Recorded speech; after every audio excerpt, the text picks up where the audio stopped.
দেহের পাশে রাখা একটি সুইসাইড নোট, তাতে লেখা দেখার কেউ নেই।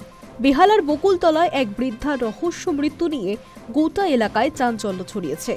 খবর পেয়ে বর্ণশ্রী থানায় পুলিশ অগ্নিদগ্ধ দেহ উদ্ধার করে ময়নাতদন্তের জন্য পাঠায়।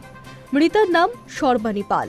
জানা গিয়েছে নানা রকম অসুখে ভুগছিলেন ৬৯ বছরের ওই বৃদ্ধা। বর্ণশ্রী থানা এলাকার বকুলতলায় এক দোতলা বাড়িতে থাকতেন স্বামী স্ত্রী। বৃদ্ধ স্বামী স্ত্রীর একমাত্র সন্তান থাকেন আমেরিকাতে। এদিকে স্বামী মৃণাল কান্তিও দীর্ঘদিন ধরে অসুস্থ। পুলিশ মনে করছে সন্তান কাছে না থাকায় মানসিক অবসাদে ভুগছিলেন বৃদ্ধা।